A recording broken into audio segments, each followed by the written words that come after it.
You want to break through in procrastination and getting things done now? Let me show you how.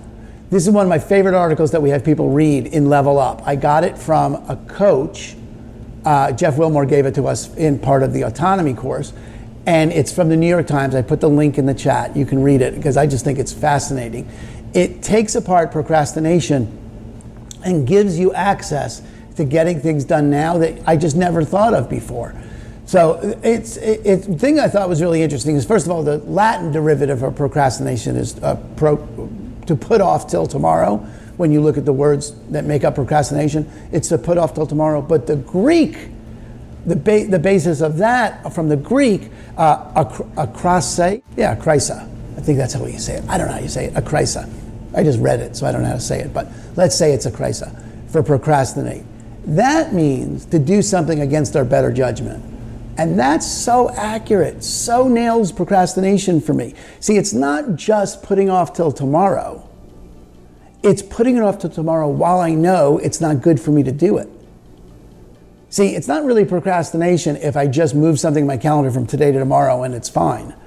It's procrastination if I know I would be better off doing it today, and yet I move it till tomorrow. And then that starts to give me an insight or an opening into procrastination I didn't have, because now it's not just about time management.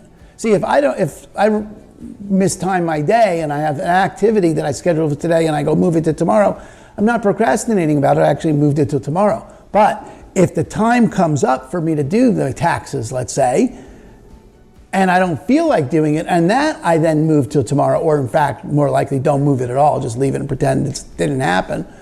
That's not about time management. That's about mood management. And when we talk about mood management, we get into this whole world where you really do have access to your moods. Never mind the whole Fernando Flores, and if you're interested in my thoughts on Flores, you can look it up here or wherever you're watching this. I've done multiple videos about Fernando Flores as well.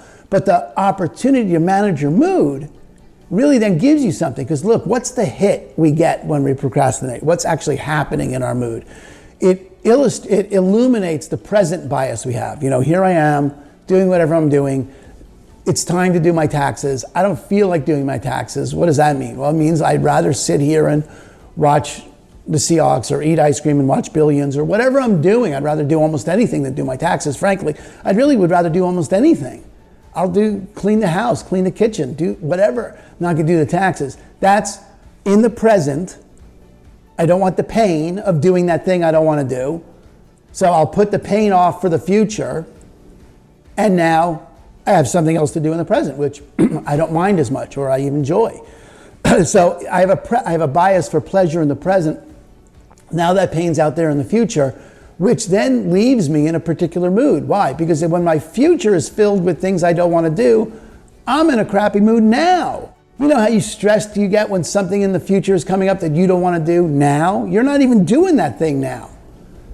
But that's why we know it's not good for us to not do it. Not only are we going to be late with our taxes or whatever, but we know by putting it off, we're adding stress to the next moment. But we're all right, because at the current moment, I don't have to deal with it.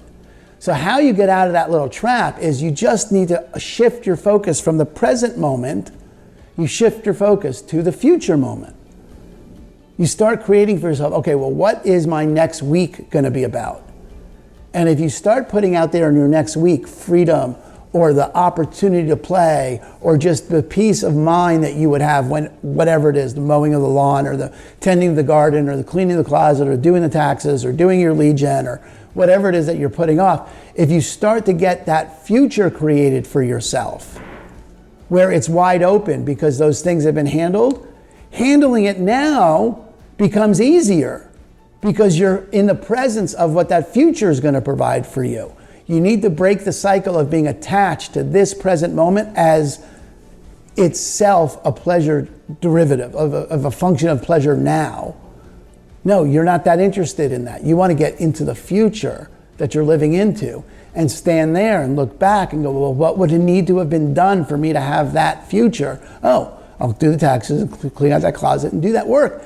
And it becomes not as big of a deal. You got to practice it, but it is not as big a deal when you've broken the cycle of being attached to the present moment and start creating for yourself a future and looking back and seeing what would I have needed to have done to get there.